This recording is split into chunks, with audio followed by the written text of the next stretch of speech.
할렐루야. 오늘 시간만 넉넉하다면은 우리 친구들 자세하게 좀 소개해드리고 싶은데 그렇지 못해서 아주 마음이 조금 안타깝습니다. 여러분 보시다시피 우리 친구들이 여러분들 하시는 거 다 할 수 있어요. 단 조금 못하고 또 늦고 그럴 뿐이지 다 할 수 있습니다. 오늘 난타까지 하는 거 보았죠, 그지요? 그런데 지난 한국 교회가 오랫동안 장애인들을 동정과 구제의 대상으로만 생각했고 복음을 전하지 않았어요. 교육의 대상, 선교의 대상으로 생각하지 않았다라는 것이죠. 그래서 이것은 굉장히 잘못된 것이고 한 영혼이 천하보다 귀하다는 주님의 말씀처럼, 그래서 산성교회는 우리 장애인들을 거룩한 하나님의 자녀로 또 한 성도로 생각해서 이렇게 교회 학교에 말씀을 가르치는 이런 일을 하는 것은 정말 훌륭한 일이다. 건강한 교회의 지표다. 저는 그렇게 생각합니다.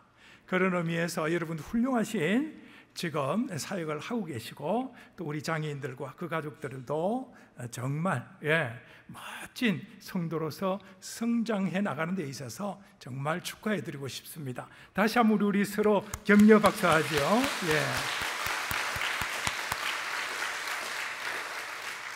한국교회가 모두 다 장애인 사역을 하는 거 아니에요. 정말 건강한 교회로서 담임 목사님의 그 목회 철학을 딱 가질 때 이런 사역을 할 수 있다라는 것이죠. 그런 의미에서 여러분 건강한 교회다 이렇게 보셔도 될 것 같습니다. 자, 오늘 하나님의 말씀을 이렇게 잠시 전하겠는데 제목을 예수님을 섬기는 것이 무엇인가, 이제 제목을 잡고 알아보려고 생각을 합니다. 오늘 사랑부 헌신 예배로 드리지 않습니까? 여러분들이 주님 앞에 헌신하는 이런 예배죠, 그죠? 헌신한다는 게 다른 말로 한다면은 주님을 섬긴다는 것이지요. 그런 의미에서 주님을 섬기는 것이 무엇인가 우리가 자세히 살펴보고 또 실천할 수 있는 능력을 가지면 참 좋겠다, 그런 생각을 해봅니다. 그래서 제가 말씀드리는 거, 첫 번째 말씀드리는 이 내용을 잘 기억하셔야 돼요. 다른 거 다 까먹어도 지금 말씀드리는 이 부분은 꼭 기억했으면 좋겠습니다. 자, 예수님을 섬기는 것이 무엇인가? 연약함의 신비를 깨닫고 연약한 사람을 섬기는 것이다. 자, 기억해서요. 연약함의 신비를 깨닫고, 따라해 볼까요? 시작. 연약함의 신비를 깨닫고 연약한 사람을 섬기는 것이다. 연약한 사람을 섬기는 것이다. 자, 그래서 먼저 연약함의 신비가 무언가 우리가 살펴보면 참 좋을 것 같아요. 연약함의 신비란 무엇인가? 예수님의 이 세상에 오신 것을 말하는 거예요. 하늘 보좌를 포기하고 인간의 몸으로 입고 오신 것, 이게 신비입니다. 연약해진 우리 예수님의 모습, 이것이 신비다라는 것이죠. 예수님께서 우리를 구원하시기 위하여 이 세상에 오셨지 않습니까? 어떤 모습으로 오셨습니까? 흠모할 모습이 없는, 도저히 사람이라고 생각조차 될 수 없는 몰골이 형편없는, 그야말로 고난받으시는 종의 모습으로 오셨어요. 그리고 복음을 전해주시다가 결국은 어떻게 되었죠? 십자가에서 돌아가셨습니다. 이게 계속 연약함을 지향하는 그런 평생의 삶을 사셨다라는 것이지요. 하나님이신 우리 예수님께서 인간의 몸을 입고 오신 것도 신비고, 또 하나님이신 예수님께서 십자가에서 자기 백성들의 손에 죽으신 것도, 이것도 신비인 거예요. 죄인을 대속해서 십자가에서 죽으셨다라는 이러한 메시지가 어떤 사람한테는 이해되는데 어떤 사람한테는 이해가 안 돼요. 우리처럼 하나님이 믿음을 주시고 그 믿음으로 주님이 죽으신 것, 그것은 나 때문이다 라는 것은 이해가 돼요. 그렇지요? 예. 그래서 우리한테는 신비가 아닌데 또 신비롭게 생각하는 사람이 있다라는 것이지요. 믿지 않는 사람들, 하나님의 은혜가 없는 사람들, 아무리 가르쳐줘도 못 알아들어요. 깨닫지도 못해요. 예. 바로 이 차이가 큰 차이다라는 것입니다. 그래서 예수님이 우리를 위해서 오시고 고난받으시고 십자가에서 돌아가신 것, 이것을 신비라 그러는 거예요. 예. 자, 그런데 중요한 것은 예수님께서 우리 죄를 대신해서 이제 십자가에 달려 돌아가시게 된 이유를 여러분 잘 아시리라고 봅니다. 하나님께서는 자신이 법을 하나 만들으셨어요. 죄를 지으면 죽는다. 그것도 반드시 죽는다. 그렇지요? 그런데 하나님께서 이제 자신이 손으로 만든 사람들을 다 죽일 수는 없잖아요. 구원하셔야 되잖아요. 죄를 용서하시고 그러려면 그들을 사랑하셔야 되는데 이 하나님의 공의와 하나님의 사랑이 다 다른 거예요, 이게. 그렇죠? 죄인을 용서해야 된다는, 이러한 부분은 하나님의 사랑이시다라는 것 때문에 사랑해야 된다, 이런 생각을 갖게 되는데 죄를 지었으니까 벌을 줘야 되잖아요. 이건 하나님의 공의거든요. 자, 이걸 해결하기 위해서 하나님이 인간의 몸을 입고 이 세상에 오신 거예요. 그래서 우리 죄를 다 지시고 십자가에서 돌아가신 것, 이게 바로 신의 한 수지요. 그래서 하나님의 공의도 만족시키시고 하나님의 사랑도 실천하시는 이것이 바로 예수 그리스도의 성육신이에요. 이건 여러분 잘 아실 거예요. 그렇지요? 그래서 이게 바로 신비라는 것입니다. 신비. 자, 여러분 잘 아시듯이 비밀은 우리 집에 들어갈 때 비밀번호 알려주면 다 알죠, 그죠? 그런데 신비는 답을 가르쳐줘도 모른다라는 것이죠.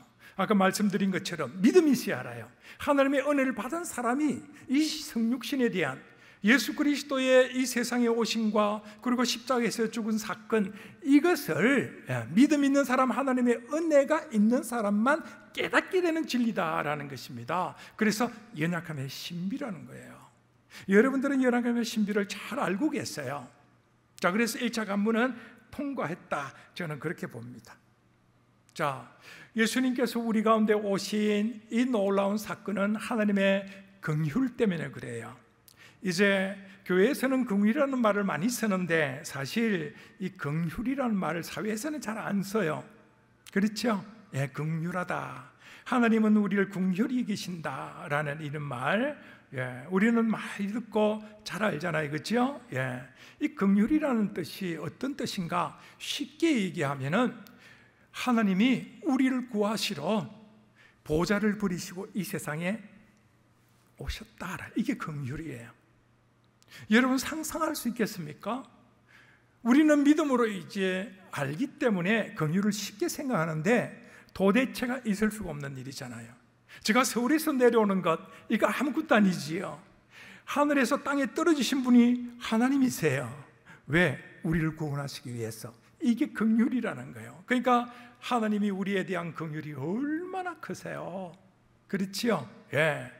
자, 이제 헌신하는 여러분들, 오늘 헌신 예배에 참여해서 내가 주의 몸을 따르기 위해서 이제 긍휼한 마음을 갖고 주님처럼 섬기는 삶을 살 거야 라고 생각하신다면은 여러분 이 긍휼의 의미를 바르게 이해해야 됩니다. 하나님이 인간의 몸을 입고 이 세상에 오셨다라는 것은 우리를 구원하고 싶어서 안달을 못하는 거예요. 어떻게 할 주체를 못하는 그런 마음을 갖고 오셨다라는 거예요. 거룩한 보좌를 포기하고 이 세상에 오신 거예요. 모든 걸 다 포기하고 이 세상에 오신 거예요. 얼마나 큰 사랑이었으면은 하늘 보좌를 포기하고 우리처럼 인간의 몸을 입고 이 세상에 오셨을까? 주체 못하는 사랑, 이게 바로 긍휼이다라는 것입니다.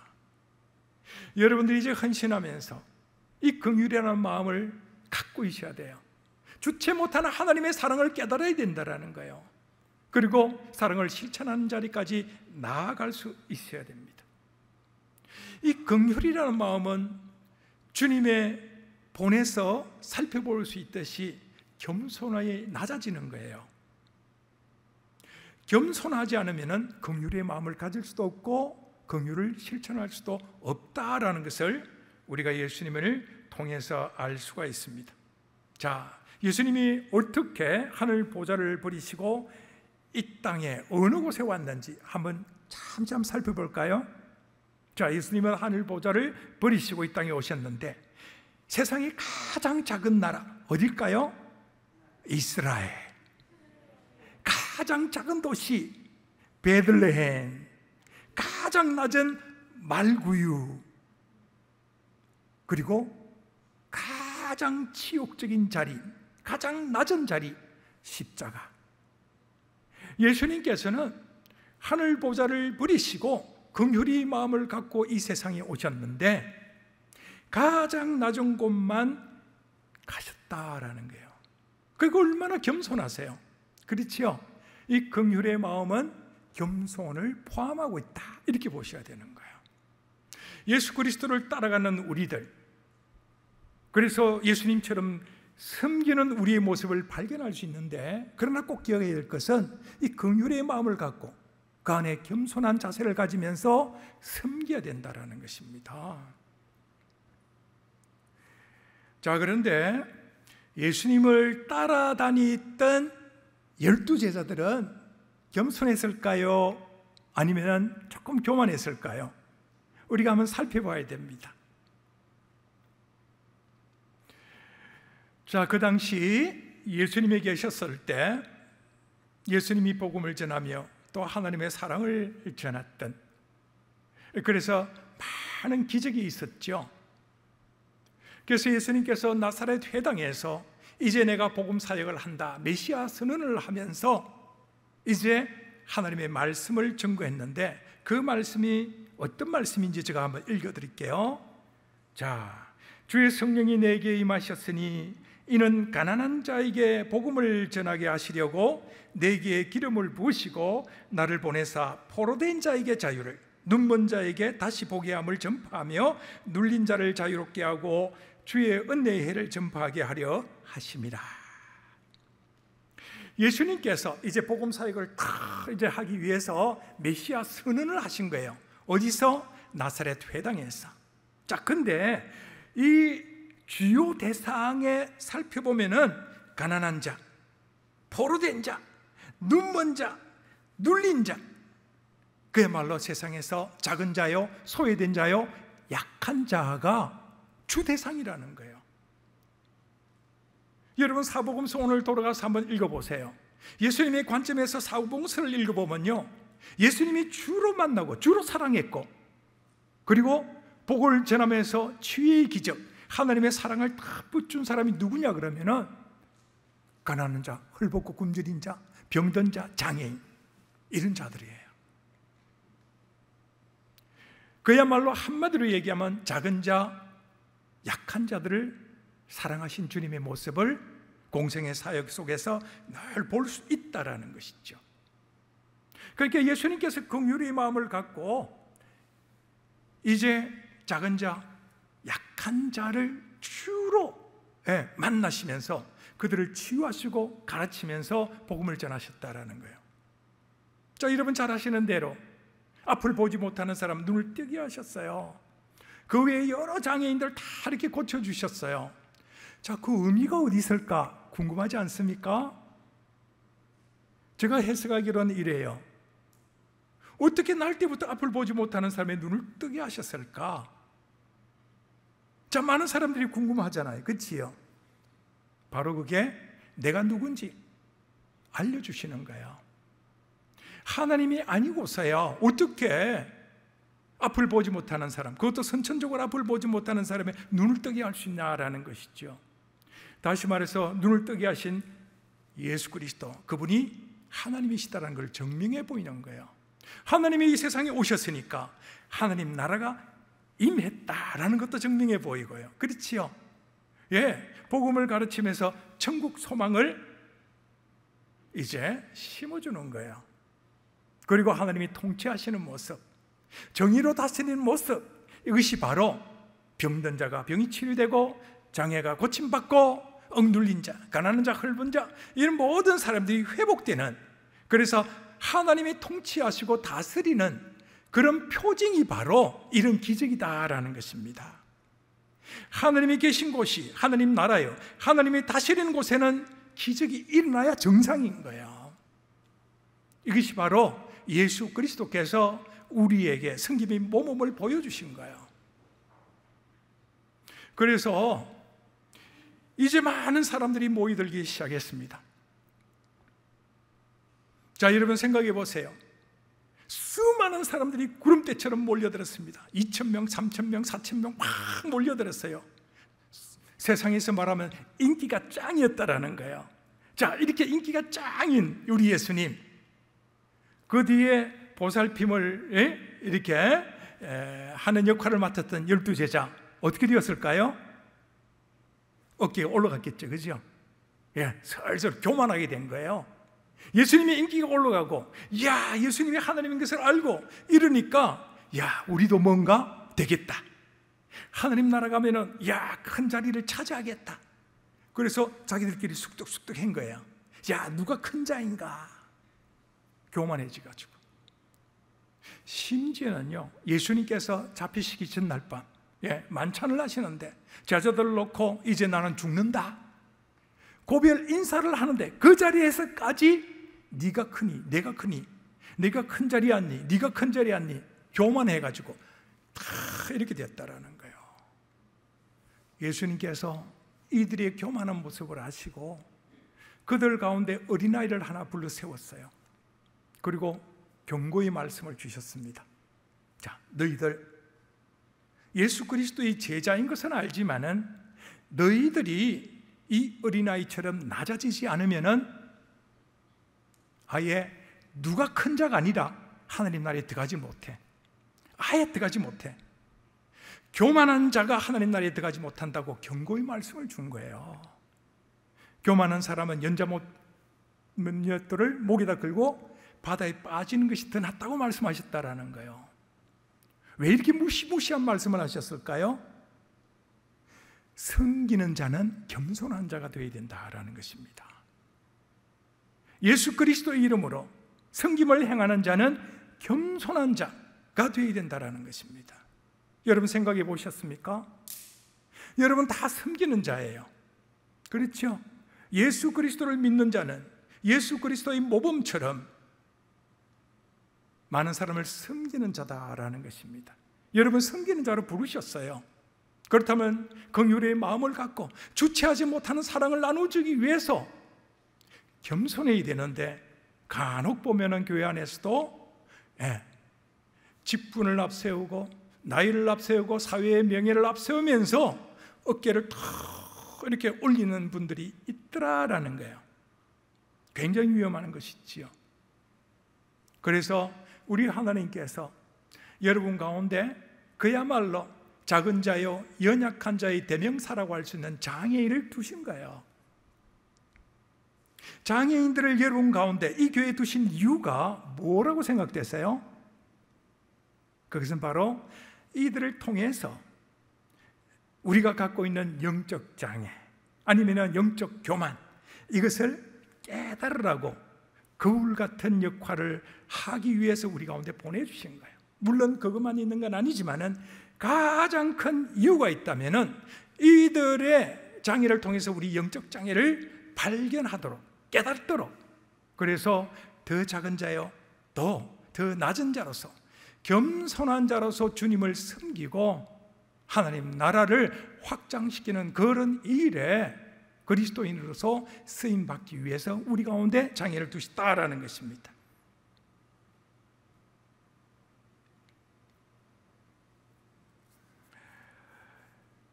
팔복의 말씀 중에 제일 첫 번째 말씀이 뭔지 여러분 기억하십니까?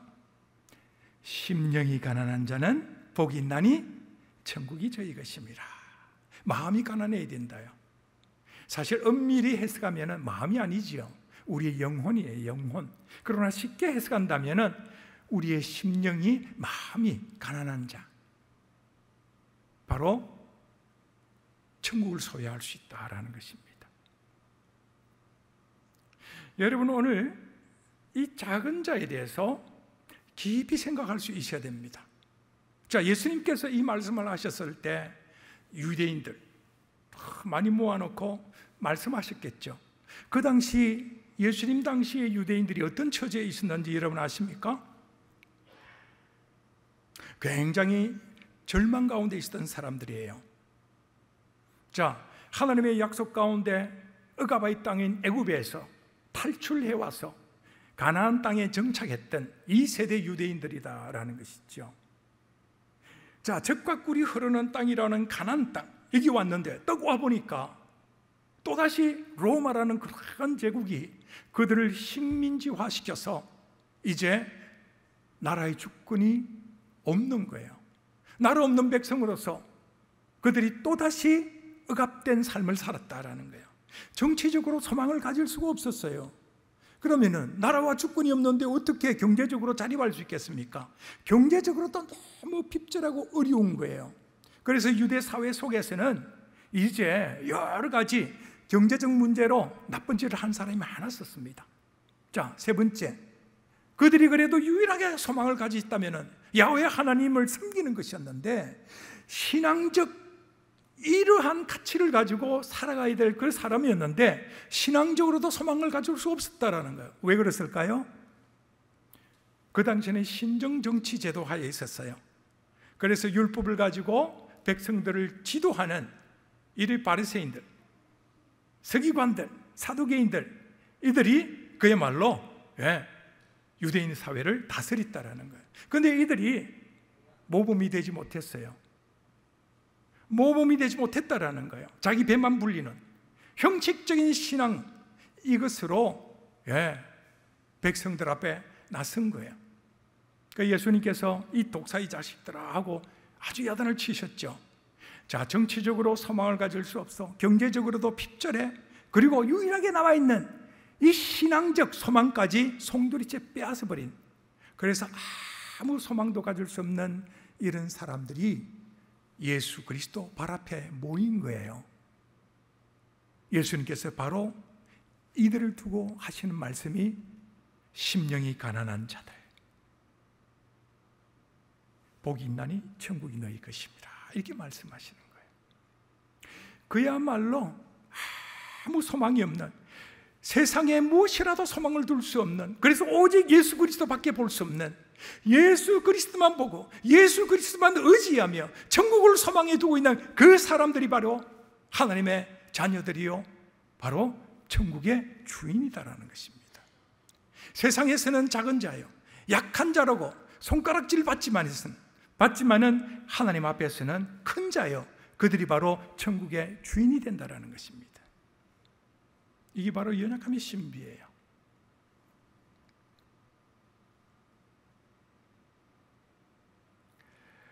우리는 이 작은 자, 약한 자에 대한 개념을 똑바로 이해해야 됩니다. 세상에서는 우리 장애인들, 그야말로 작은 자, 약한 자라고 얘기해요. 뭐 틀린 말은 아닐 수도 있다, 저는 그렇게 생각합니다. 그러나 이 작은 자, 약한 자가 갖는 의미가 굉장히 크다라는 거예요.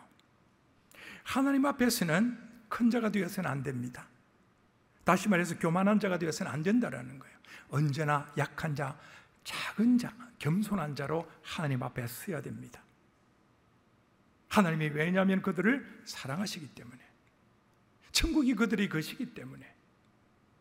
자, 하나님께서 아까 말씀드렸던 세상에서 가장 작은 나라가 이스라엘이라고 그랬어요. 그 당시. 자, 이스라엘이 굉장히 교만한 백성이었는데 왜 하나님께서 모든 하나님의 백성의 대표로 이스라엘 백성을 선택했는지 말씀을 드리겠습니다.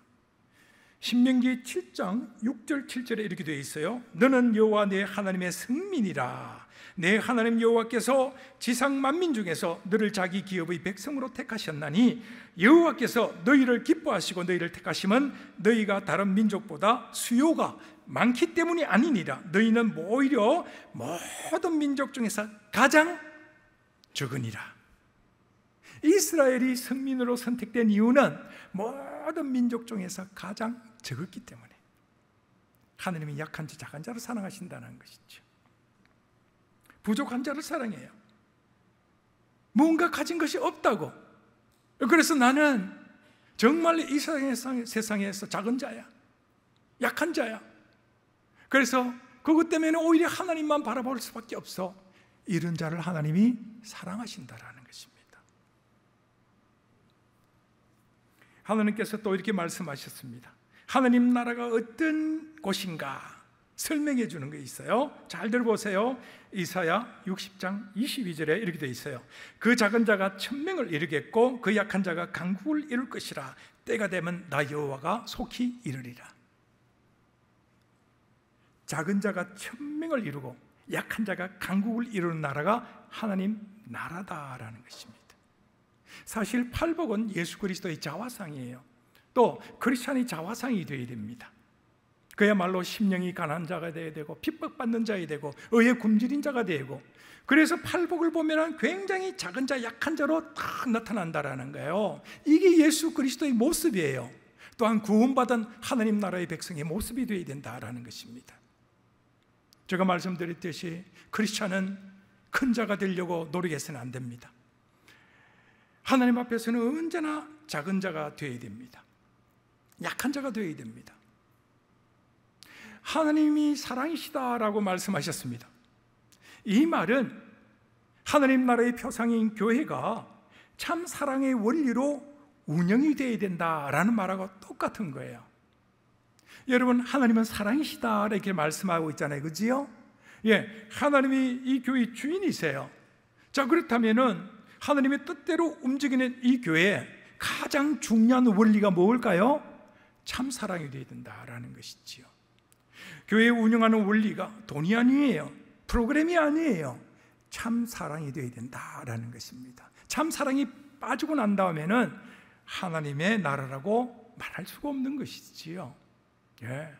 참 사랑이 되어야 된다는 의미는 또 다른 말로 한다면은 뭡니까? 약한 자가 있어야 된다.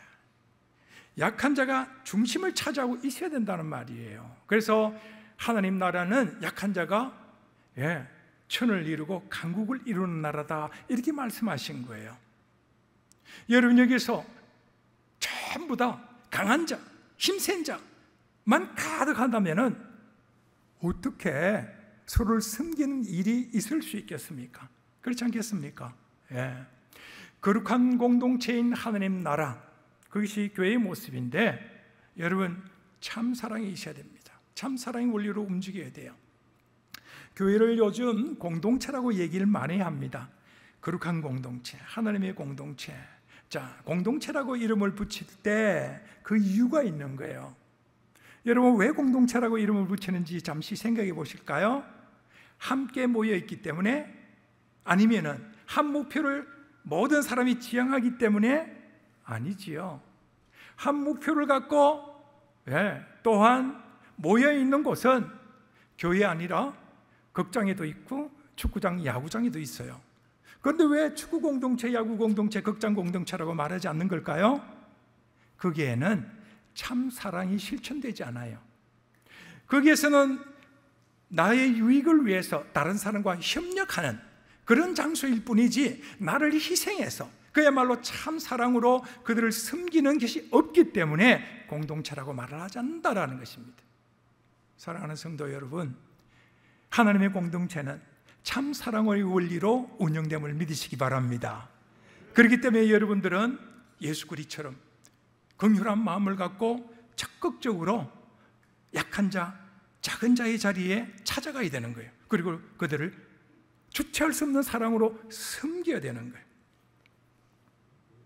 세상에는 힘의 논리를 앞세웁니다. 그래서 힘센 자를 좋아하죠. 강한 자를 좋아하죠.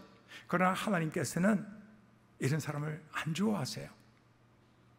하나님을 전적으로 의지하는 약한 자, 작은 자를 좋아하신다라는 것입니다.